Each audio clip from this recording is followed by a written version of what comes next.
Well, let's start off with the most important thing, Ryan, and that is that you just moved to a new city, you're in Philadelphia, and you have a brand new puppy named Oliver, Oliver. So, do you consider yourself a doggy daddy?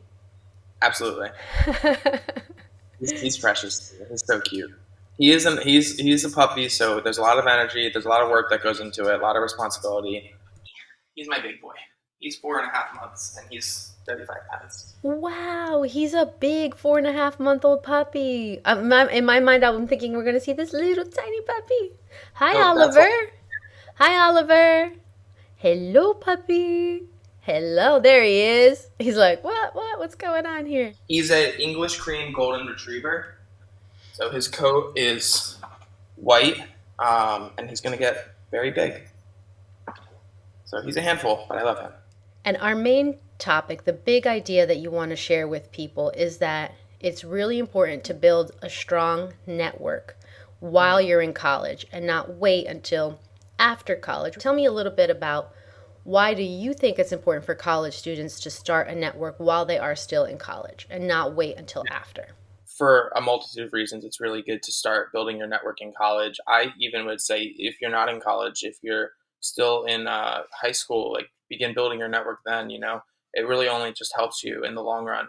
I made connections with uh, colleagues, other students, professors, and it's given me so much more insight into what I want to do, as well as given me a launching pad to really jumpstart my career, especially just knowing people in the field that I want to go in. That's been really, really beneficial. So, I mean, for example, I had a friend who worked in the career services. She was a really great resource that I utilized to kind of help me boost up my resume. She gave me interview tips. She really prepared me to go into the workforce, just as well as my professors. You, Tatiana, some of my other professors really gave me some insight into opportunities that were ahead of me that I could pursue. Also, they gave me insight into kind of what I liked and what I didn't like. So I find that with some career paths in particular, it's hard to break out into those fields without specific expertise, and so it's beneficial to really build your network so you have those experiences, those opportunities ahead of you, and you can utilize your network, whether it be before college, in college, to really gain as much experience as possible, whether that be in work or internships or research, and really jumpstart your career. I do agree with you that that's a really important tip. You developed a friendship with this person. We'll give her a shout out, the Career Services Office student employee that helped you. And students should really take advantage of what Career Services has to offer. Building a strong network means that you can learn more about potential career paths because it's so hard to know when you're in school what you want to do. So you can explore those and ask questions, dive deeper, maybe even find shadowing opportunities. Is that something that happened to you as you were building networks where you found out, oh, I have this opportunity, so let me go check it out? In college, I consistently was looking for any and all opportunities that I might find interesting and then would capitalize on them. So I worked from the service industry to nonprofits to hospitals, just trying to get my feet wet because I find that in college you have an idea of what you want to do, but you don't really know what you want to do until you do it, and that can be tricky. But it came down to my network where I found these opportunities pop up. Where, for instance, I worked at a nonprofit called Soldier On, where we helped homeless veterans find financial assistance for housing, and then I went from there to Memorial Sloan Kettering, where I worked in a pediatric oncology office, helping patients get ready for their appointment. So there was a broad spectrum of things that I did, and if it wasn't for my network of people and resources that I had, I wouldn't have had the chance to really explore those options. And Absolutely. it gave me a very well-rounded perspective of different types of work, different what my likes were, what my dislikes were, and it's something that I'm still continuously working on now. I feel like I'm early in my career, and even internally at my current career, like I'm always looking for opportunities that are new and exciting, and trying to get my feet wet. And the way to do that, I think, is really to utilize your network and ask around and see where you can kind of fit in. So. Absolutely. And let's give some context here because you graduated 2020 undergraduate from Rutgers. Your degree was in public health. Mhm. You graduated during COVID, and being a public health major, that's a very broad area. Critically important now. So many more people are now more aware of the importance of public health given what we've been going through globally. But having built this network where you've told us that in part it's people in career services, this is what's really helped you learn more about different careers and all these different areas of work for you. And from there, what does it mean to build a network? I know what I think it means, but tell me, what do you think it means to build a network? Like, are you collecting people's contact information and then reaching out to them, staying in touch, asking for letters of recommendation, building relationships? What does it mean to you to build a network of people? I think it's all those things that you mentioned and a little more. So for me, building a network is again staying in contact with those people that you think could be mutually beneficial for you and them, and at the same time also really being open to new experiences and open to ask questions to people and to to be an an engaging person, I guess. For me, for instance, when it came to networking, especially during COVID, I had to do a lot of it with online technology like LinkedIn or Indeed or Facebook or even like Twitter or Sakai or any of those like tech any of those like online platforms. I find now, especially in our day and age, can be really useful for networking. There were also some online networking events, like the Rutgers Mega Fair. I think had an online one. The Rutgers Mega Fair in person was an awesome networking event. Uh, Yeah, and let there's me interrupt you for a second there, Ryan, because I am very curious. I'm familiar with career fairs and networking events that are in person. Tell us, what was it like going to these things virtually? Like, are you showing up dressed to the nines, business professional, on camera, and being brought into breakout rooms with people? How did that work? It really depends on the format of the fair. So they give you all the details prior to and what to expect because it is very new. So with the ones that I went to, it was really interesting. It was kind of like an in-person fair in the sense that like you get to see what each opportunity had to offer beforehand, and then if you wanted to explore it more, you can jump into a chat room with that person that was with that uh, company or organization.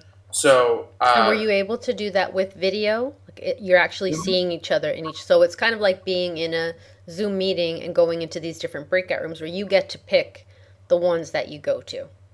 right, yep. What were some things that you did to help yourself stand out?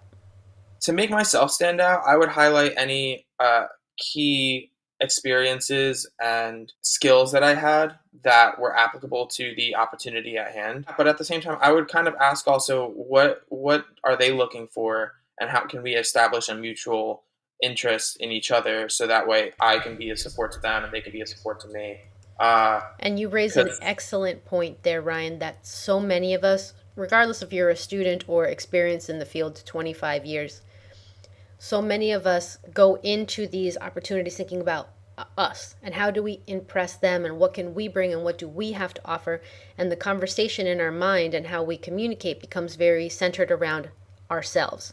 But you just said, how can you be of service to the organization? What are they looking for? And that's a really important question to ask, and then to find out, is that a match? Like, is the thing that they're looking for, the things that they want, the problems that they have, how can I help? So it's about reframing, not how do I impress them with everything that I have, but rather, how can I be of service to this organization? So it's more of a we mindset. I know you're now working full time and you have started your professional career after college. What would you like to do next? yeah, so my one of my goals ever since I was in high school was to really pursue a master's in public health. Oh, really? And You knew that in high school? well, I was between that and med school.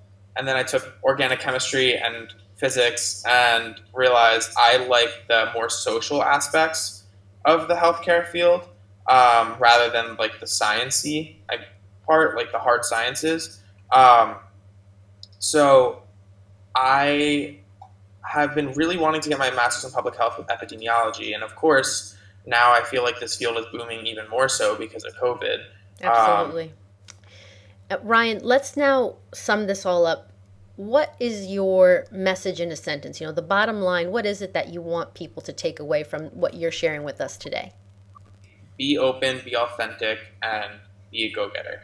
That's my one sentence. Awesome. Be open, be authentic, be a go getter. With being open and being authentic, I think once you have that basis, you can really jump right in. And I think it's important to be excited. Be an excited go-getter. Uh, get hungry. Like there's so many opportunities out there, and there's so many exciting things to see and do, and to really experience within your career growth. And it's entirely up to you to make that choice to chase those things. It can be hard sometimes. I get it. Like for instance, my brother, who I love dearly, he struggled for quite a bit to get a job, especially during COVID, just because there's like the opportunities weren't as frequent. He's in a different field, and there's a lot of layoffs and whatnot. So um, it was difficult for him, and yet he still persevered. He was still a go-getter, and now he has a job at a company that he really enjoys, and That's he's really great. excited about. So be a go-getter in the sense that you want to get excited, you want to be chasing these, going after your dreams, and at the same time, you have to make sure you're not discouraged. Oh, 100%. Whether it's feast or famine, like in your case, a booming health tech field, in your brother's case, major layoffs in his field, feast or famine, our network is truly significantly important. And we also need to be taking really great care of ourselves too through our support system.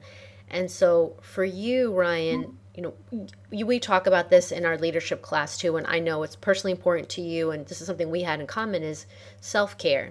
Really truly taking care of our mental health and being able to be fully human, not just professional and work over here and then the rest of our lives over here, but rather that we're a whole person. So what is something that you have done recently that's to take really good care of you? I try to listen to myself if I'm feeling tired, or if I'm feeling stressed, or if I'm feeling lonely, or if I'm feeling any type of feeling. Really, I try to listen to that and address it, acknowledge it, know that it's valid, and try to mitigate or um, take care of myself in that way. So, for instance, if I'm feeling tired and I feel like I have a bunch of things I need to do, um, but I know I'm going to be exhausted the next day, and my mental health is going to decline because I'm not on a steady sleep schedule, I will go to sleep. Or like if I'm feeling like lonely or anything like that, like I will give a friend a call.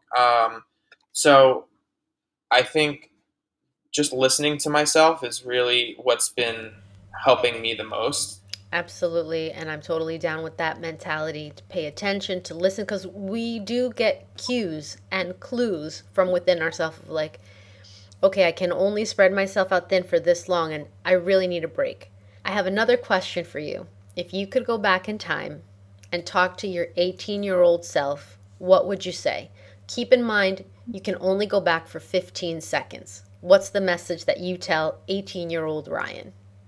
Learn from your mistakes, and keep on pushing along. There's been so many times I feel like I've let failure or mistakes really get me down, in terms of my mental health, or if, for instance, I failed two classes in college, and it wasn't really the right field for me anymore. It was organic chemistry and physics. And it was really difficult because I thought I really wanted to go to med school, and it took a toll on me because I was like, I'm a failure, I'm not doing this, I'm not doing that. When if I look at it in the sense of, oh, this is an opportunity for me to capitalize on, for me to explore something else, to change and redirect, that would have been really helpful, and that's what I learned. Like I like to think that there's no stopping. There's just only retrying or redirecting, and so I would let my 18-year-old self know to just keep on doing well, and to not take failure so hard, but learn from it. Absolutely. And I remember covering that as a conversation in our leadership course too, that there are lessons in every loss. And there's Hmm. so much to take away from our failures because that's how we grow. So we actually should be excited to fail because it's going to teach us something. And I want to wish you the absolute best, Ryan, as you explore a master's in public health, as you work in your health tech company job, as you enjoy being a doggy daddy to Oliver and exploring the city of Philadelphia. And I myself definitely want to check out more about Philly. It seems like such a great place. And thank you immensely for taking the time to talk to me today and to share a message for college students.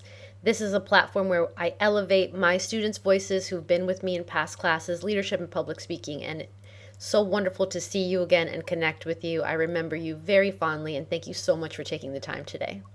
Likewise, this was really fun. I really enjoyed it. Let me know if you're ever in Philly. We can grab coffee. I'd love to sit down and chat some more. Definitely. But yeah, this was a great idea, and I'm really happy to be part of it. So thank you. Awesome. Accepted. So next time I see you, it will be in Philly. Perfect.